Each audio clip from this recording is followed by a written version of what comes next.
এরপর পরই সেই পচা ডিম থেকে জাদু করে একটি সোনার ডিমের গাছ এনে দেয়। মা মিনা, কোথায় গিয়েছিলি রে মা? সেই কখন থেকে তোর জন্য ভাত বেড়ে নিয়ে বসে আছি, তুই ভাত খাবি না? মা, তুমি কি রান্না করেছো? আমার জন্য ডিম ভেজেছো? আমি ডিম ভাজা ছাড়া ভাতই খাবো না। রোজ রোজ এই আলু ভাজি আর ডাল খেতে আমার আর ভালোই লাগে না। তুমি তো জানো ডিম আমার খুব পছন্দ। মিনা, সব সময় শুধু ডিমের বাহানা করবি না তো। ঘরে কি এত টাকা আছে যে তোকে ডিম কিনে দিব? আলু ভাজি করেছি, ভাত খেয়ে নে। না মা, তুমি ডিম ভাজি করে না দিলে আমি ভাতই খাবো না। তুমি আমাকে ডিম ভাজি করে দাও। ডিম ভাজি ছাড়া আমি ভাতই খাবো না। তুমি আমাকে ডিম ভাজি করে দাও না মা। আমার যে ডিম ভাজি দিয়ে ভাত খেতে অনেক ভালো লাগে। প্রতিদিন এই আলু ভাজি ডাল খেতে আমার আর ভালো লাগে না মা। মারে, সবসময় এত জেদ করতে হয় না। আমার কাছে তো এত টাকা নেই যে তোকে রোজ রোজ ডিম কিনে খাওয়াবো। আমি কালকে তোকে ডিম কিনে ডিম ভাজি করে খাওয়াবো। এখন তুই এই আলু ভাজি দিয়ে ভাতটা খেয়ে নে না রে মা। না মা, তুমি এই একই কথা বলে প্রতিদিন আমাকে আলু ভাজি দিয়ে ভাত খাও। তুমি আমাকে আর ডিম ভাজি করে খাও না। রোজ রোজ এই আলু ভাজি দিয়ে আমার ভাত খেতে একদমই ভালো লাগে না। তুমি এই আলু ভাজি দিয়ে ভাত খাও, আমি খাবো না। মা মিনা, কোথায় যাচ্ছিস রে মা?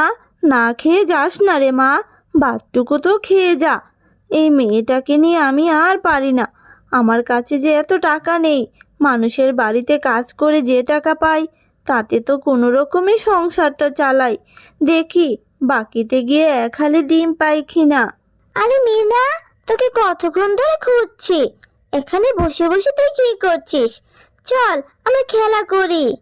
তুই জানিস আমার মনটা না আজ ভীষণ খারাপ। মা না আমাকে প্রতিদিন এক আলু ভাজি দিয়ে ভাত খেতে দেয়।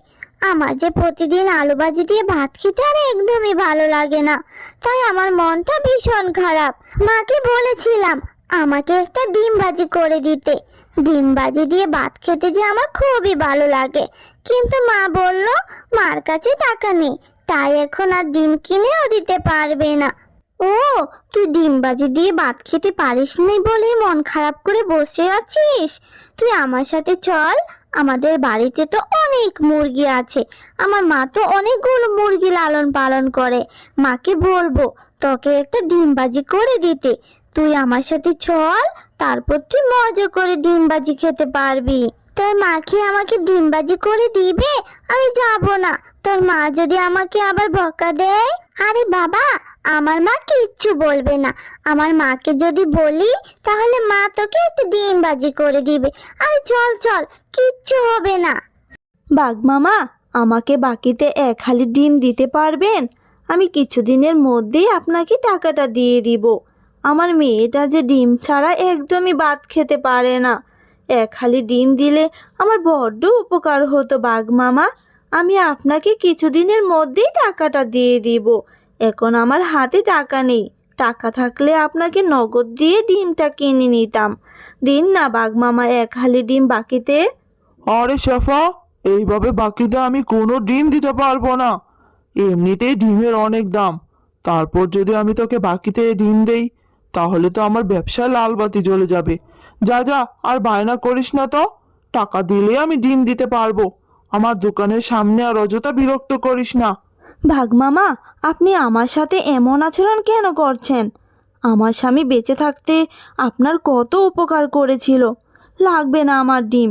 আমি টাকা দিয়ে আপনার কাছ থেকে ডিম কিনে নিব। আজ আমার কাছে টাকা নেই বলে আমাকে কত অপমান করেছেন। চলে যাচ্ছে আমি। লাগবে না আমার ডিম। আরে যা যা, এসেছে বাকিতে ডিম নিতে, আবার বড় বড় কথা বলছে। ও মা, আমি মিনাকে নিয়ে এসেছি। মিনা তো আজকে সারাদিন ভাত খায়নি। ওর মা ওকে ডিম ভাজি করে দেয়নি বলে। তুমি মিনাকে একটা ডিম ভাজি করে ভাত খেতে দাও না গো মা। মিনা তো আজ সারাদিনই ভাত খায়নি। ঘরে তো এখন কোনো ডিম নেই। এখন আমি ডিম কোথায় পাবো? যা তো দেখি জমা এখান থেকে। ও মা, মিনাকে একটা ডিম ভেজে ভাত খেতে দাও না। আমাদের তো অনেক মুরগি, আর মুরগিগুলো তো প্রতিদিনই অনেকগুলো ডিম পাড়ে। সেখান থেকে মিনাকে একটা ডিম ভেজে দাও না গো মা। ঝুমা, তুই একদম চুপ থাক। এক হালি ডিমের দাম জানিস কত টাকা? এত টাকার ডিম আমি ফ্রিতে খাইয়ে দিব মিনাকে? কেন রে বাপু, আমার কি ঠেকা পড়েছে নাকি? এই মিনা, বাড়ি চলে যা। থাক কাকিমা, আমার ডিম লাগবে না। আমি ডিম ছাড়াই বাড়ি গিয়ে ভাত খেয়ে নিব। আমি তো জুমার কাছে ডিম খেতে চাইনি, জুমাই আমাকে জোর করে নিয়ে এসেছে, বলেছে ওদের বাড়িতে অনেক ডিম আছে। হয়েছে হয়েছে, বুঝেছি আমি। ওই যে দেখ তো, আমার উঠোনটা কত ময়লা হয়েছে। তুই আমার উঠোনটা একটু ঝাড়ু দিয়ে দে তো, তাহলে আমি তোকে একটা ডিম দিব। মাজা ব্যথার কারণে কয়দিন ধরে উঠোনটাও ঝাড়ু দিতে পারছি না। যা যা, তুই আমার উঠোনটা একটু পরিষ্কার করে দে, তারপর তোকে একটা ডিম দিব নে। তারপর মিনা বাঘিনীর কথা মতো উঠানটা পরিষ্কার করে দেয়। তারপর বাঘিনী মিনাকে একটা পচা ডিম দিয়ে দেয়, আর মিনা সেই ডিমটা নিয়েই বাড়ি চলে আসে। এইদিকে মিনার মা মিনার জন্য অপেক্ষা করে বসে থাকে। মিনা, তোকে সেই কত জায়গায় খুঁজেছি, কোথাও খুঁজে পাইনি। কোথায় গিয়েছিলি রে মা? আমার তো তোর জন্য বড্ড চিন্তা হচ্ছিল। তোর জন্য সেই কখন থেকে ভাত নিয়ে বসে আছি, আর তুই সেই না খেয়ে বের হয়েছিস। এখন সন্ধ্যা হতে চললো, এখন বাড়ি ফেরার সময় হয়েছে, আর এটা তুই খেয়ে নিয়ে এসেছিস। কেমন জানি একটা বাজে গন্ধ বের হচ্ছে। ও মা, বাজে গন্ধ বের হবে কেন? এটা তো একটা ডিম। এই ডিমটা আমি ভাগিনী কাকিমার কাছ থেকে নিয়ে এসেছি। ভাগিনী কাকিমার বাড়িতে আমি একটু কাজ করে দিয়েছিলাম, তাই ভাগিনী কাকিমা আমাকে এই ডিমটা দিয়েছে। তুমি এই ডিমটা আমাকে বাজি করে দাও না মা, আমি এখন ডিম বাজি দিয়ে ভাত খাবো। কি, তুই সামান্য ডিমের জন্য ভাগিনীর বাড়িতে গিয়ে কাজ করেছিস? মিনা, এই দিনটাও আমাকে দেখতে হবে। তুই কেন গিয়েছিলি বল ভাগিনী বাবির বাড়িতে কাজ করতে? হ্যাঁ, আর তোকে এই পচা ডিমটা ধরিয়ে বিদায় করে দিল, আর তুই সেই পচা ডিমটা নিয়ে চলে এলি। এমন দিনটাও আমাকে দেখতে হলো। হায় সৃষ্টিকর্তা, তুই এক্ষুনি গিয়ে এই পচা ডিমটা ফেলে দিয়ে আয়। যা, রান্নাঘরে গিয়ে দেখ খাবার রাখা আছে, খেয়ে নে। আমি তো ভালোর জন্য ডিমটা এনেছিলাম, মা তাহলে আমার সাথে রাগ করলো কেন? ও বুঝেছি, আমি অন্যের বাড়িতে কাজ করেছি বলে মা অনেক কষ্ট পেয়েছে। আমি এক্ষুনি এই ডিমটা ফেলে দিব। এরপর মিনা সেই ডিমটি তাদের রান্নাঘরে ফেলে চলে যায়। ইস, মেয়েটার কত কষ্ট, সামান্য একটা ডিমের জন্য সারাদিন ভাত খায়নি, অথচ সেই লুবি বাঘিনী মেয়েটাকে দিয়ে কাজ করিয়ে একটা পচা ডিম ধরিয়ে দিল।